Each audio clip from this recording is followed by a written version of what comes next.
I'd like to thank everybody for coming today. We're going to have some remarks by Nancy Boyda. She is running for the U.S. Senate. It is an open seat. It was the seat held by Pat Roberts. He's not running. She took Jim Ryan's spot. Fought hard for that puppy. So she does have some experience in Washington, and so we'll turn the meeting over to Nancy Boyda. Thanks for coming. Thank you. I actually had never, ever been political in my life. Was probably the least political person that you would ever know. But we were talking about why I'm a Democrat. And when George Bush, I was a lifelong Republican, and when George Bush kept saying that we have to invade Iraq to keep America safe, I was like, something is really, really wrong here. And I, for the first time in my life, put food and water in the basement for my children.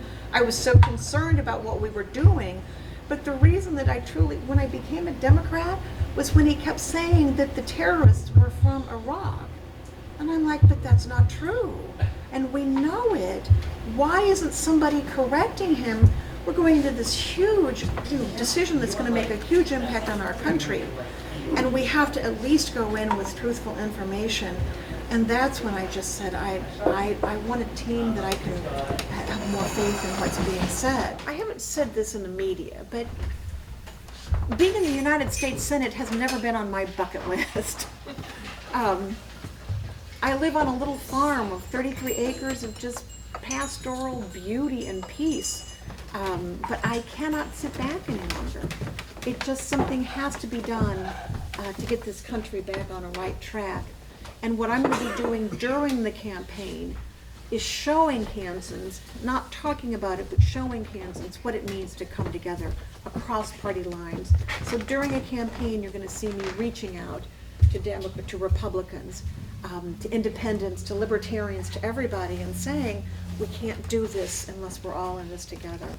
So when I'm just out, when I'm away from political circles, I hear two issues the most. And one is just that we have to fix our country, and the other is healthcare. Those are the two that come to I mean, they're literally, tens and tens of issues that people could bring up. When I say, what's on your mind? And of all of them, the two that come up the most are healthcare and how are we just going to fix the country. So we were just talking about this huge increase in voter turnout, well over twice as much for your generation. So what do you think? So what, are you a senior in high school? Yeah, I'm a senior. So talk to me about what's going on with the kids at school. Are you the only one who's speaking up and concerned, or? I feel like a lot of people are very interested in what's happening politically, but it's very divided between Republican and Democrat, especially. It's really polarized, but everyone is wanting to get involved. And so what would be the issues that, you said climate change and how you're going to pay for health care? Student debt was how you're going to pay, right. Yeah. How you're going to pay for, right. So what would you say is, on the other team, what would you say their main issues are? Good question. What do they think about climate change? I think I know a lot of them think this idea that it's just a natural process of like global warming and cooling, and try to explain that it's not what's happening right now, but they believe us. That's kind of what their stance is. Yeah. So, What about regulations? Regulations for what? Trump's deregulation efforts. I think they support that. I don't see them ever complaining about it. I mean, Economy, what about the economy? The economy. They always talk about the economy. Tax cuts.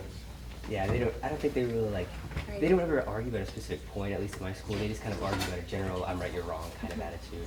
Not really evidence. here's the thing. So when you look at the issue of abortion, Kansans have been evenly divided for years, and it's tipping to the fact that a woman should be able to make her decision. I don't call it a choice, but her decision. And it's a very difficult decision based on she's the one who should make that decision. We've been evenly split for years. And now more people are pro-decision. But it's intensity that matters. Intensity matters. you have 90% of Kansans saying that they believe that we should have background checks and red flag laws for guns. Why hasn't it happened? Because a lot of people in the state have been convinced if you define life like this narrowly, that you're home, that's all you need to do. So we're awash with guns. But what's happening on what will be interesting, his generation, when it comes to intensity, his generation, the intensity will have switched. Well, when it comes to guns, so after 10 years of keeping my head down, it was Parkland that just, I couldn't take it anymore. And I made myself a sign and went down to march with Moms Demand Action. And the sign said, "Yay. We the people write the laws, not the NRA." Of course, that's because I'm, been in the legislature, and I'm like, get off my turf. You're not. Why is the NRA writing all of our gun legislation? And so then now I belong to this, obviously, to this Moms Demand Action. But my message is, can we please not have this horrible divide? I'm not coming after your gun. I'm not Beto O'Rourke, not coming after your gun.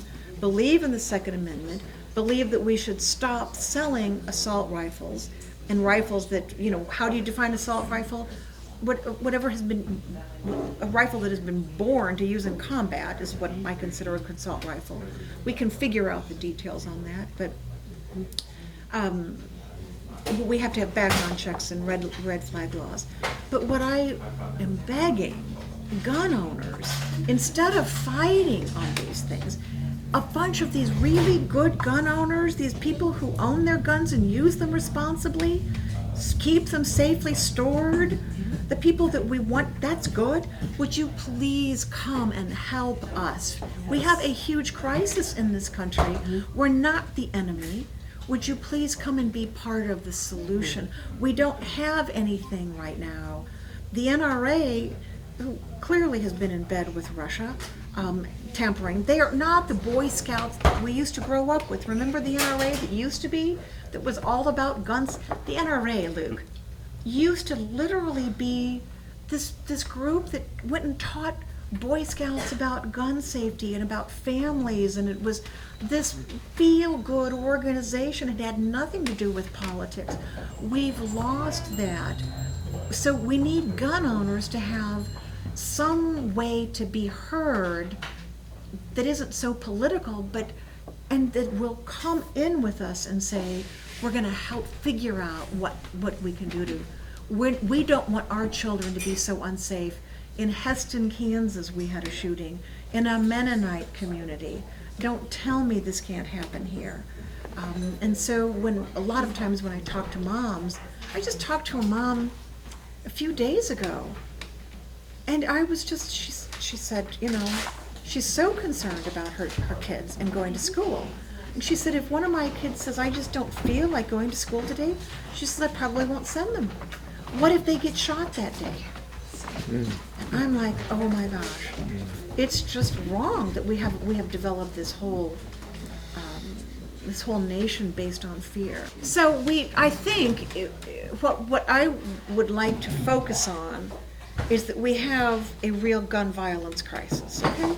So Congress for years and years and years has been, the CDC has not been allowed to spend any money on studying gun violence.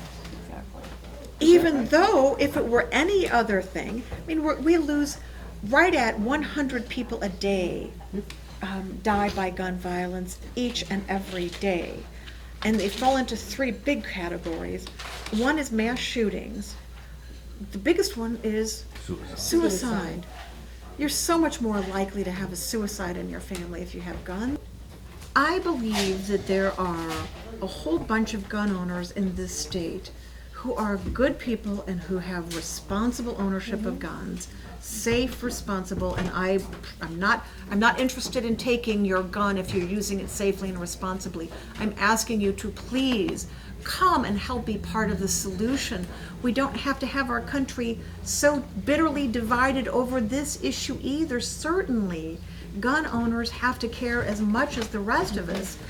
All we see is the trajectory going up, up, up, up, up, on what's happening with gun violence. When it comes to climate change, Pete Buttigieg was the guy who said in the climate forum, that's something that I agree with, and he said, we have to rally the nation around this project. Something needs to be done, but what you see happening is this, we go forward, then pull back, and go forward and pull back. And until we pull people together and have some shared understanding of what's going on, which is going to be extremely difficult to do, because it's so partisan. But my whole thing again is to say, how do we pull people together to have this conversation? With guns, it's clearly asking the responsible gun owners to stand up like the men and women that they are, who want to defend their families, and say, we need you to help defend. We need your ideas. We can't get this done without you, to be honest. We need people's ideas on climate change, because we can't get it done with one side saying yes and the other side saying hell no. So what you saw in, I won't even say it, but see what was going on with yellow vests in France, Oh, yeah. right? Incited by the right to, we need to find a way to dialogue. So let's go back to healthcare, because it all fits together. You cannot take any of this individually. It's all of these policies. Our environment affects our health and our climate. Our environment affects our health, our community. Each one of these issues are all related, right? So when we talk about healthcare, and the question is, do you back Medicare for all? And my standard answer is, I like the for all part. I'm not going to tell Kansans that we're going to make them throw out their private health insurance, as much as you may disagree with it. I'm personally not going to tell people that they can't do it. We need to do something about pharmaceutical prices. That's the low-hanging fruit. You asked about insulin earlier, and I'm going to get back to all of this because it's all related. The guy who founded insulin, Canadian physician who gave the patent, sold the patent for $1, Luke, because he said this would save lives and making money off of it would be wrong. It was over 100 years ago. Now you have these Wall Street guys and gals, probably, but guys mainly, and they go in and they get these positions in these companies where they have driven the price of insulin up, life-saving insulin. He has a grandson who's 10 years old with type 1 diabetes. And by the way, one of the real problems for somebody who has diabetes is stress. So why don't we make them go through an active shooter drill in the morning, and then make sure that they're not sure where their insulin's going to come from in the afternoon? This is horrible. So those kinds of things we can absolutely, once again, I believe that there are a lot of good people on both sides who can come together and say, this can't be what we want as a country. For a very few people to benefit and put so many people at risk? Is this truly what we want? So when it comes to pharmaceuticals, low-hanging fruit, I will say that Pat Roberts took so much money from Big Pharma. They had somebody who was so $1 close. billion a year. So close. on And lobbying. right. It's just wrong. So, but how do we pay for health care? I would say we do an option that people can buy into. It still does not answer the question who's going to pay for it. Here's the problem. We are rapidly outpacing our ability to pay for health care. Our healthcare costs are rising and going up, up, up, up, up. We used to say that the baby boomers were going to have the spike in healthcare, right? Well, now we have generations behind us that have been raised so unhealthy that the health problems that they're bringing into the system are going to break or bankrupt us. It's not hard to see that we will bifurcate into an even more have and have not system when it comes to healthcare. So I am happy to be part of the conversation about how do we pay for healthcare. Got it. But darn it, the conversation has to be moved quickly to how are we going to be healthier? How are we going to be healthier? And one of the key things, and what a lot of communities do, is they sit down and they say we want to be healthier. And they do something that I dearly love as a cyclist. They talk about bike lanes and bike paths and running and sidewalks, and all of that is really, really, really important. Does it tip anything? Not yet. So we have food deserts, and we bring, mobile grocery stores to people in food deserts. It's like, okay, these are all good things, but it's not tipping anything. So how do we tip? There are two real parts that no one is really addressing, and we can do both of them. But the first doesn't take a lot of public policy, and that is the number one predictor of any outcome, is the number and strength of your relationships that you have. We've lost community. We are in a crisis of community, and these things aren't helping it either. So how do we rebuild community? And I can talk about that until I'm blue in the face on how we can do that. It does not require public policy. The other thing is that we are so disconnected from our food that kids are just disconnected from their food. What if we had farms that were connected with our schools? Not with a school district or a community or a whole, so that when my granddaughter is 5 years old, she starts saying, this is my farm, and it is completely integrated into the whole curriculum of the school, so that these kids are never ever disconnected from it. You would have community colleges who would be having 2-year sustainable agriculture programs. It would not be hard to find housing for people to come and learn how to do these things. You can produce an enormous amount of food on 1 acre. People who are doing, who are doing farm market gardening. They're not wealthy, but they are making a reasonable living. And then how many farmers do we have going bankrupt over the last 2 years? Well, are you talking about conventional farming? Yeah. Yeah. Well, that's what I say. The topic of conversation when I say anything about agriculture, I'm stunned. You bring up agriculture and you hear about suicide. It's like, whoa. Agriculture's in trouble. Yes. You're offering A different I don't mean to vision. insult you, but you're offering a pie-in-the-sky solution. I'm offering something that is absolutely, you should see right now. Utopian. You should see how many little, maybe. To which I would say, if you have a better idea, I'd be happy to listen. I got one for you. Okay. Been waiting for an opportunity. You got a lot of pickles in the jar. I want to know, when you go to the United States Senate, what's your first pickle out of the jar? Where are you gonna show people, okay, this is doable. We can bring people together on this issue and make progress on it, because you're not going to get them all done. And I think climate change is going to be at the bottom of the list, okay? Because it's a worldwide problem.